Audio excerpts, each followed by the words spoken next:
Olá, oitavo ano, bom dia a todas e todos, tudo bem com vocês? Espero que todos estejam se cuidando, que todo mundo esteja tranquilo. Hoje vou trabalhar com vocês a correção de alguns exercícios que ficaram aí do nosso capítulo 4 sobre população e espaço, né?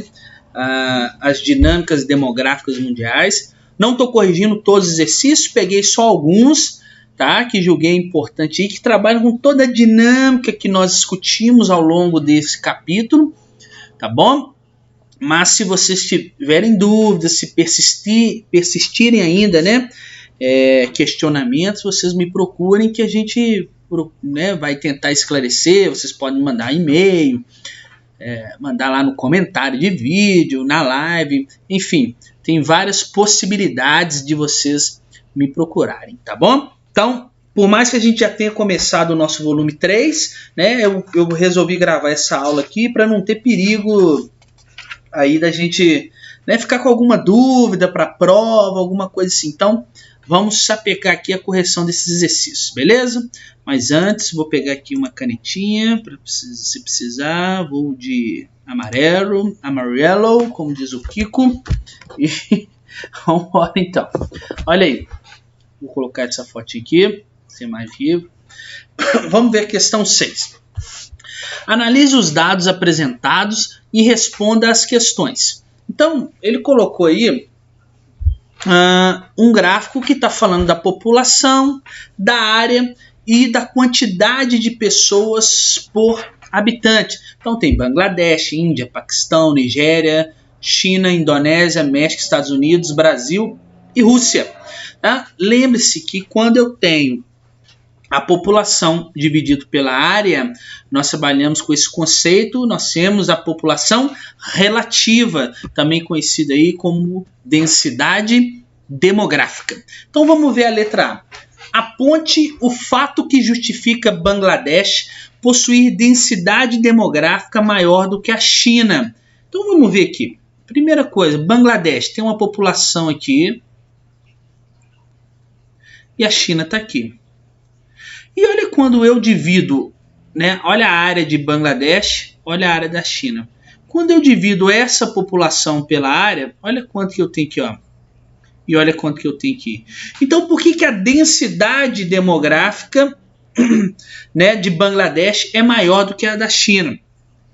Porque quando eu analiso o gráfico aqui, né, ele aponta que Bangladesh tem uma menor área em comparação à área da China. Então, se ela tem uma menor área e eu divido essa população aqui pela área, né, eu vou ter uma concentração maior de pessoas por quilômetro quadrado. Então, o fato que justifica Bangladesh possuir uma maior densidade demográfica é o fato que ele tem uma menor área em relação à China, né, que é o nosso comparativo aí. Fácil a letra A, né? Lembrar do conceito de densidade demográfica. Agora olha o B. Um país pode ser simultaneamente muito populoso e muito povoado. Lembre-se, populoso está relacionado à população absoluta, à população total de um país. Povoado, a sua densidade demográfica. Tá bom? Então, um país ele pode ser considerado aí, simultaneamente muito populoso e muito povoado? Justifique. Sim, né? Pode sim. Porque os países povoados, eles apresentam o quê? Os países, né, que são povoados, eles apresentam níveis elevados de número de habitantes por quilômetro quadrado. Ou seja, a densidade demográfica desses países é alta. Os países populosos já se referem ao indicador da população absoluta de um território, ou seja, né, o número total de habitantes, independentemente do tamanho do território. Por exemplo, olha aí, até por esse gráfico aí, a Índia e a China aí, ó, são exemplos de países populosos e também de países povoados, porque possuem um número elevado de população absoluta, mas também tem um número elevado de densidade demográfica. Então, um país ele pode ser, sim, muito populoso e muito povoado. E o contrário também, né? O Brasil é considerado um país populoso, mas não é considerado um país muito povoado. Nós temos vazios demográficos por conta da nossa densidade demográfica, que é baixa. Tá bom? Vamos ver mais uma. Essa aí, duas questões fáceis, né? Olha aí. Dá para ficar aqui. Nós temos um mapa aqui de anamorfose, tá? Esse tipo de mapa aqui, dessa forma, é um mapa de anamorfose, tá? Onde ele vai distorcer as áreas ali que ele quer apresentar, que ele quer representar. Vamos ver aqui. Observe o mapa a seguir. Pessoas com 100 anos de idade ou mais.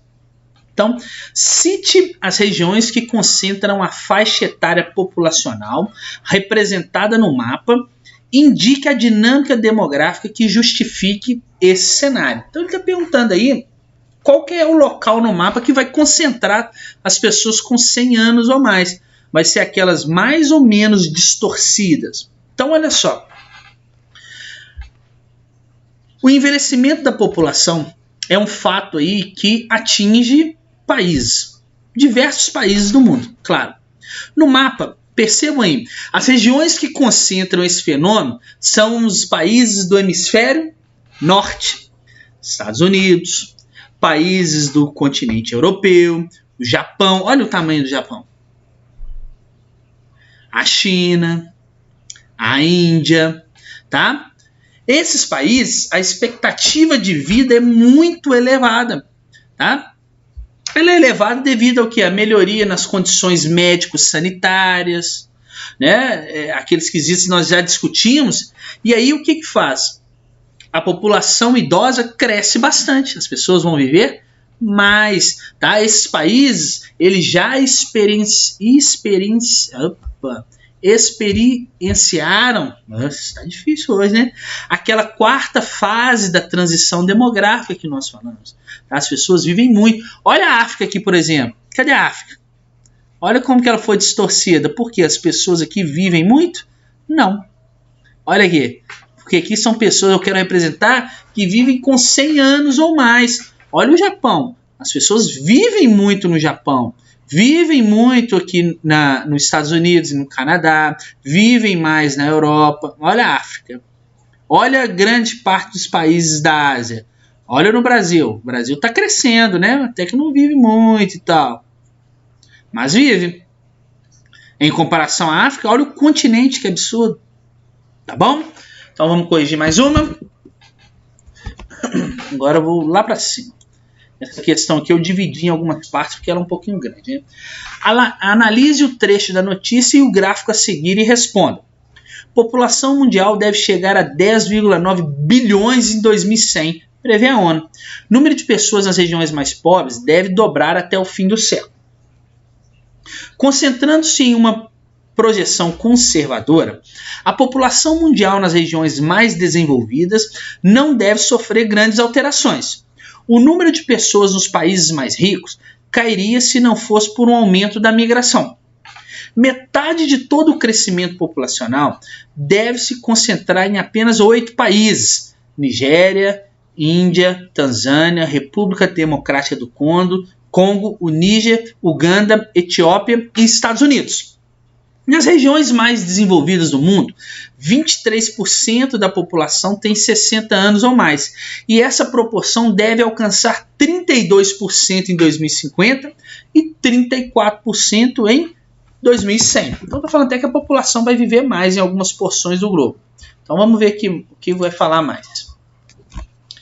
Olha lá, ele deu um gráfico, mundo, população de 1950 a 2100, o valor projetado, que é o valor que consegue-se ter dados, e a projeção pontilhada, população em bilhões e o tempo. Letra A. Aponte o cenário demográfico nas regiões mais pobres e mais ricas do globo segundo os dados. Então, pessoal, isso é trabalhar um pouco com aquela transição demográfica que nós falamos, sobre as fases, né? Quando eu penso aí, olha só, as regiões mais ricas do globo, né, como disse o texto mesmo, elas terão que baixas taxas de fertilidade, terão elevada taxa de expectativa de vida. As pessoas vão ter poucos filhos, mas em compensação vão viver mais, tá? O que vai resultar em um envelhecimento da população. Já os países mais pobres apresentarão um crescimento de sua população devido àquela manutenção das taxas de natalidade e de fertilidade. Tá? Além disso, essas áreas mais pobres, né, irão ceder o quê? Pessoas para as áreas mais desenvolvidas. O texto lá não fala até dos imigrantes, que a população de países desenvolvidos elas teriam diminuído muito mais se não fossem os imigrantes. Tá? Então, além disso, né, essas áreas, então, as áreas pobres irão ceder pessoas para as áreas mais desenvolvidas, permitindo um saldo migratório favorável para essas áreas. Tá? Então, o cenário demográfico aí que é descrito no texto, né, segundo os dados. Países pobres mantendo a alta taxa de natalidade e uma baixa taxa de expectativa de vida. Os países ricos mantendo uma elevada expectativa de vida e mantendo uma baixa taxa de fertilidade. E, em compensação, também os países pobres, né, encaminhando migrantes e imigrantes para os países desenvolvidos como saldo migratório. Beleza? Vamos ver a B? Olha lá. A projeção populacional para o ano de 2100, mencionada no texto, é a mesma da projeção representada no gráfico? Justifique. Não é a mesma, né, pessoal? Quando a gente analisa o que está escrito no texto e quando eu analiso essa projeção, né, o que está pontilhado aqui no gráfico. Por quê? Embora aí os valores sejam muito próximos do que diz no texto e o que está no gráfico, a projeção do crescimento populacional do texto é de 10,9 bilhões de pessoas em 2100, enquanto que no gráfico, olha, perceba aqui, a população já está ultrapassando o quê? 11 bilhões de pessoas. Tá? Um aspecto que pode justificar o que está no texto e o que está no gráfico é que a projeção utilizada no texto que nós vamos usar, ela é conservadora, não foi o que estava escrito lá? Falando que é uma projeção conservadora. Porque se a gente for considerar, né, o crescimento das taxas de fertilidade no fim do século, a população do planeta aí, ela pode alcançar muito mais do que 12 bilhões de pessoas. Tá bom? Então lá é uma projeção conservadora. Mas nós sabemos que, na verdade, não é tão conservador aí. Nós temos locais com alta taxa de fertilidade ainda. Legal? Vamos lá, mais uma. Essa é muito legal. E ó, analisar a pirâmide etária, né, que nós trabalhamos também durante nossas aulas. Percebam como esses exercícios estão trazendo um pouquinho de cada coisa que nós falamos. Então, olha lá. Da FUVEST é um dos vestibulares mais difíceis que tem no Brasil. As pirâmides etárias a seguir representam dois modelos de estrutura demográfica de diferentes grupos de países. Então, diferentes grupos de países. Lembrando que a parte da direita da pirâmide etária é composta pelas mulheres, a parte esquerda dos homens, a base pelos jovens, crianças, o meio pela população adulta e o final aqui da pirâmide, o topo, pelos idosos, tá bom? Então vamos ver. Caracterize cada uma dessas pirâmides quanto à taxa de natalidade e a expectativa de vida. Então vamos ver? Olha a pirâmide 1, por exemplo. Bom, a pirâmide 1, né, caracteriza a estrutura etária aí, olha, de países com baixos índices de natalidade. Olha aqui, ó. Baixos índices de natalidade, porque apresenta uma base o quê? Muito estreita, tá bom? Ela apresenta uma base muito estreita em relação ao corpo dela, né? Olha, a base está muito estreita em relação ao seu corpo, o que indica o quê? Um menor percentual de jovens, de crianças na população, tá bom? O corpo dela, da pirâmide 1, e o topo são mais largos, percebam? O que vai indicar para a gente que tem um percentual maior de adultos e de idosos, consequência de uma elevada expectativa de vida. Essa pirâmide 1 é muito comum de países desenvolvidos, beleza? Agora a pirâmide 2, né, ela possui a base mais larga. Ela possui a base mais larga, em razão que maior percentual de jovens no país. Isso indica alta taxa de natalidade. O corpo da pirâmide, olha, a parte do meio e o topo dela são mais estreitos. Evidencia o quê? Que eu tenho um percentual de adultos e um percentual de idosos reduzidos. Não é isso? E se tem um percentual de adultos e idosos reduzidos, eu posso dizer que existe uma baixa expectativa de vida nesse local. Tá bom? Caracterizada aqui essa pirâmide 2 de países subdesenvolvidos. Beleza? Vamos ver a B agora. Quais são as condições de desenvolvimento de países representados pela pirâmide etária 1? Analise essa pirâmide considerando aspectos econômicos, sociais e migratórios do grupo de países hipoteticamente representados nela aí. Então, olha só, essa pirâmide 1, ela caracteriza países com alto nível de desenvolvimento humano. Países desenvolvidos, né? Como eu falei com vocês. São países que apresentam em melhores condições de acesso a serviço à saúde, saneamento, alimentação, melhor padrão de renda, escolaridade. Tá bom? Então são países que vão se caracterizar aí por todos aqueles critérios de ser um país desenvolvido. Tá bom? E quando eu penso nessa questão migratória que falou aí, eles são países que apresentam já uma carência na mão de obra, não é verdade?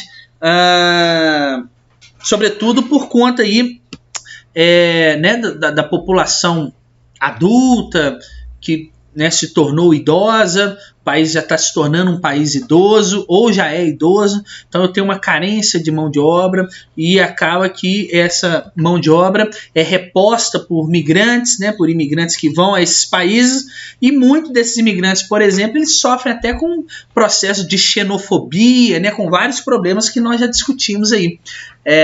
Né, um exemplo aí que eu posso dar sobre o aspecto migratório. Vamos ver a 10. Agora eu posso descer. Eu vou ter que subir de novo. Muitos gráficos, né, para analisar nas questões de hoje aqui. Muita tabela, na verdade. Vamos ver lá. A tabela a seguir mostra o saldo migratório de diferentes regiões do mundo entre 1955 e 2015. Então tem um saldo migratório em várias faixas de ano aí, de acordo com o continente. Vamos ver aqui agora. Indique as principais regiões de emigração, saída, né? E as regiões preferenciais de destino dos imigrantes, chegada, né? Entre 2000 e 2015. Indique aspectos que justifiquem as migrações nesse período. Então vamos ver os locais as regiões que mais saíram e as regiões que mais chegaram e os possíveis motivos entre 2000 e 2015. A Europa, pessoal, é o local de destino aí, percebam pelo gráfico, de imigrantes saídos em sua grande maioria do continente asiático no período entre 2000 e 2015. Então a Europa é o principal destino de imigrantes que saíram principalmente do continente asiático, tá? Os principais aspectos que vão poder justificar aí a saída dos asiáticos em direção à Europa são crises financeiras, conflitos territoriais, tá? Que marcam, que são muito característicos na Ásia, as pessoas acabam migrando para a Europa em busca de melhores condições de vida, melhores condições de trabalho, por mais segurança, tá? Que elas não estão encontrando mais na Ásia. Beleza? Essa questão fácil, né? Também era só analisar aqui o percentual tanto da Ásia, cadê? Ó, de saída, menos, como da Europa de entrada. Legal? Mais uma de gráfico. Chegada de imigrantes no Brasil de 2006 a 2015, tá? Então nós temos aí o número de imigrantes, né? Percebam aí que deu uma oscilada, mas vem subindo, né? De 2014 para 2015 que deu uma caída. Vamos ver. Cite os anos que apresentam o maior número de chegadas de imigrantes no Brasil. Então, quando eu analiso o gráfico aí, os anos de maior chegada de imigrantes no território brasileiro, olha lá, são 2009, 87.987. Nós temos 2012, 99.038. Posso citar 2014, por exemplo, né, com 119.431, e 2015, né, 117.745. São exemplos aí do que eu posso citar de anos quando eu tive a chegada, o maior número de chegada de imigrantes. Letra A, muito fácil. Vamos ver a B? Explique os fatores para o aumento na chegada de imigrantes no Brasil. Pessoal, os principais aspectos aí que a gente pode pensar sobre a chegada do imigrante no Brasil é o quê? A melhoria nas condições de vida que o Brasil apresentou nos últimos anos, tá? A maior oportunidade de emprego devido ao crescimento econômico do Brasil nos últimos tempos, tá? Existem países, principalmente próximo ao Brasil, com muitas crises políticas, crises estruturais, crises econômicas, que acabam fazendo com que as pessoas também migrem para o Brasil, tá? Nós temos crises ambientais em outros locais que facilitam a migração de outras pessoas para o Brasil, como é o caso do Haiti, por exemplo. Tá? Então, isso tudo pode justificar, pode explicar o aumento da chegada dos imigrantes no Brasil nos últimos tempos. Beleza? Vamos ver mais uma. Olha a 12. Diferencie migração pendular de migração sazonal. Pessoal, migração pendular, agora eu já posso descer. Migração pendular é aquela migração que ocorre em um período de tempo curto, diariamente. A pessoa sai da sua casa, aqui, ó, sair da minha casa para ir trabalhar, volto à noite. É aquela migração, o cara que mora em Contagem, por exemplo, mas trabalha em Belo Horizonte, ele sai e volta ou para trabalhar ou para estudar, tá? É a ida e a volta do trabalho ou da escola, tá bom? Então a migração pendular é aquela migração curta, é igual um pêndulo de um relógio, ó, vai e volta no mesmo dia. Ó. Já a migração sazonal, ela ocorre em períodos de tempo longo, ela não possui caráter definitivo, mas ela é uma migração mais longa, geralmente associada a uma estação do ano. Tá? A pessoa sai do sertão, por exemplo, na época da seca, migra para a zona da mata no Nordeste, por exemplo, durante esse período, trabalha lá durante um bom tempo e quando começa as chuvas no sertão, ela retorna para sua terra de origem, tá bom? Ela não é uma migração definitiva, tá? Mas ela demora mais do que a migração pendular, que é só de um dia. Fácil, né? Vamos lá, mais uma. Cadê? Sintetize a dinâmica migratória na América ao longo do século XX. Então, um resumo sobre aquela discussão nossa da migração na América no século XX. Pessoal, entre o século XV e o século XIX, europeus de várias nacionalidades migraram para a América. Lembra que nós falamos isso? Com o objetivo central de estabelecer um vínculo de trabalho, renda nos territórios americanos, tá? E essa dinâmica de vinda para cá alterou as formas de ocupação e organização dos espaços.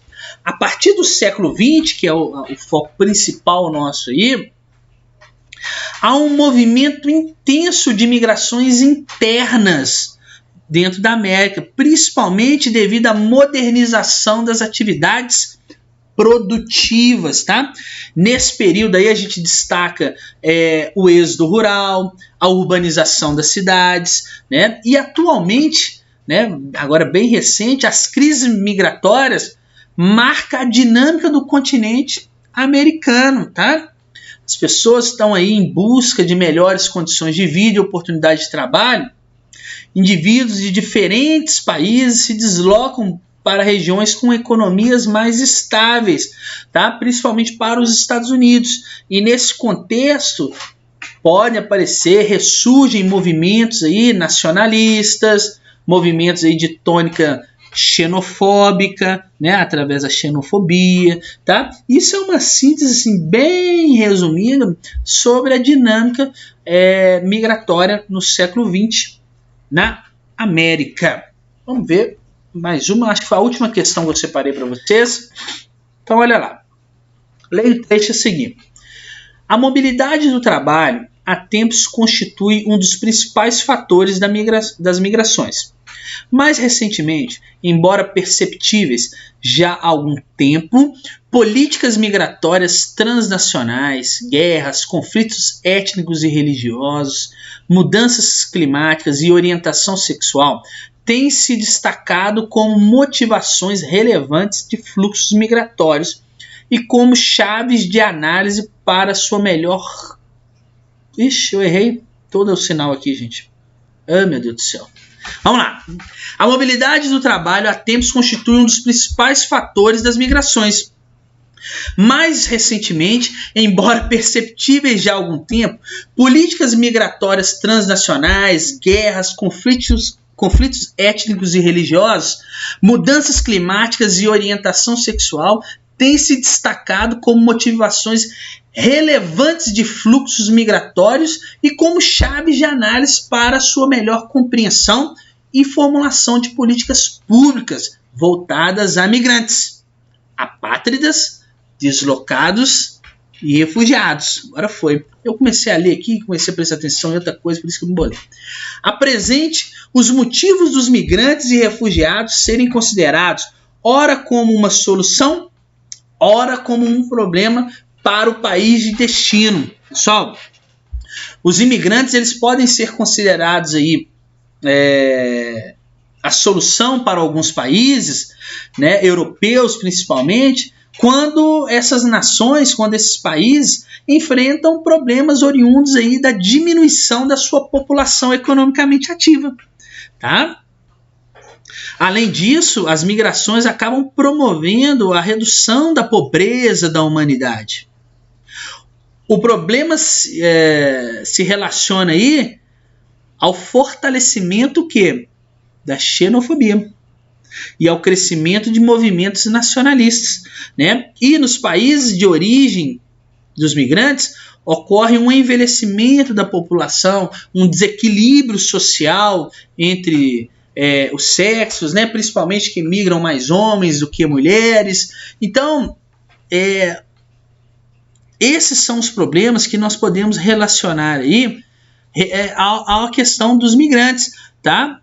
Ora, eles são bons porque vão constituir uma mão de obra, mas ora se tornam um problema por caráter xenofóbico, principalmente, né? E isso vai acarretar muitos outros problemas, seja no país de destino, seja no seu país de origem, tá bom? Desses migrantes. Bom, pessoal, então espero que vocês tenham entendido essa aula aí, essa correção sobre o nosso capítulo, né? Esse capítulo nós já encerramos. Trabalhei com muitos conceitos que nós estudamos, que nós vimos aí durante as aulas, tá? Qualquer coisa estou à disposição de vocês. Se precisar corrigir outros exercícios, basta me procurar. Tchauzinho então e até semana que vem. Valeu!